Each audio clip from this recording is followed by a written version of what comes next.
Levels don't change. A prestigious all-girls boarding school in Abuja, Nigeria. The school is modern, upscale, with strict rules, but power and influence bend those rules for a few. From her hostel window, Fuller watched quietly as Chioma, Amoka, and Zora stepped down from 3 separate luxurious cars parked a short distance from the school fence. Each girl was greeted warmly by a well-dressed older man, hugs, forehead kisses, doors held open. Wearing fashionable lounge sets with sleek wigs and designer bags, the girls scaled the back fence like it was nothing. Fuller sighed. This was their usual weekend routine. The school salon, it was Saturday. Time for hair appointments. At Diva Touch, the school salon with multiple stylists, no girl was allowed to get her hair done until the Abuja 3, Chioma, Amoka, and Zara, finished. They tipped heavily to get full attention. Fuller and her roommate, Annie, couldn't afford this luxury. Their scholarship barely covered basics. They did each other's cornrows in the hostel common area using hair attachments from Wool's Market. As they walked past the salon, the Abuja 3 burst into laughter. Look at those bush girls, Chioma sneered. Looking like unpaid extras in a Nollywood film, Zara sipped her smoothie. Beauty costs money. They wouldn't understand. Back in the hostel, their dorm corner was like a mini boutique, designer bedding, snack stacked, neon lighting. Fuller and Annie tried to walk past unnoticed, but Fuller tripped and accidentally spilled one of their smoothies. I'm really sorry, she said, trembling. Amoka stood, dramatic. You just poured a 10,000 Nigerian naira smoothie like it's sachet water. You'll pay for that. I don't have that kind of money, Fuller replied. Well then, walk like you belong next time, Chioma snapped. The next day in class, Chioma walked up to Fuller. You're always reading. Cute. We're going out next weekend.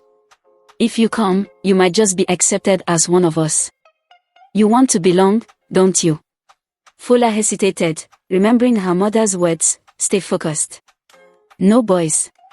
No distractions. But she had always admired them. Okay, she replied softly. That evening, a plate of grilled catfish and smoothie was sent to her bed. It tasted like luxury. She was beginning to understand what levels meant. Saturday came. Fuller wore a borrowed dress. Chioma gave her makeup tips. Talk with your hands, smile gently, and walk like every floor is your runway. Near the school fence, they climbed out again. A black Benz pulled up. Chioma's uncle stepped out. My queen, he said, kissing her forehead. Fuller sat nervously at the back. They arrived at a sleek mansion in Asokoro, pool glistening under lights, Afrobeats playing softly. Inside was opulence Fuller had only seen on Instagram. Chioma's boyfriend wrapped her in a deep kiss. Fuller stood awkwardly, heart pounding. Then a tall man approached. Hi, Angel.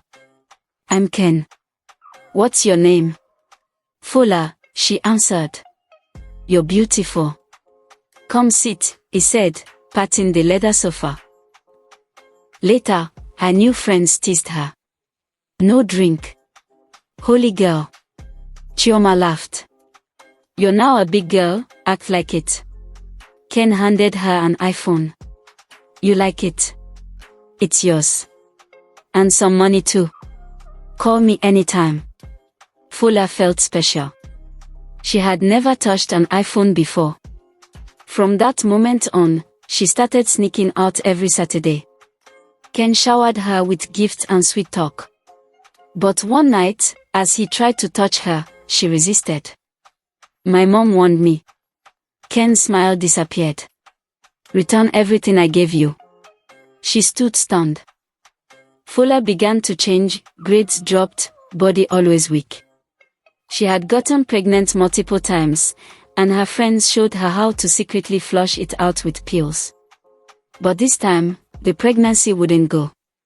Frightened, she told Chioma and Zora. Your case too dey different, they murmured. We've been doing this for years. Now you carry wahala come. They stopped talking to her. Desperate, Fuller went to Ken's house. A beautiful older woman opened the gate.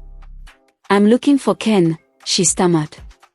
You mean Anna, my driver, the woman scoffed. That idiot has been pretending to own our house while we traveled. I'm pregnant for him, Fuller said, shaking. Well, you're not the first. But you better go back to your mother if you still have sense left. Ashamed and heartbroken, Fola sneaked back into the hostel. She begged Chioma to help her find an abortionist.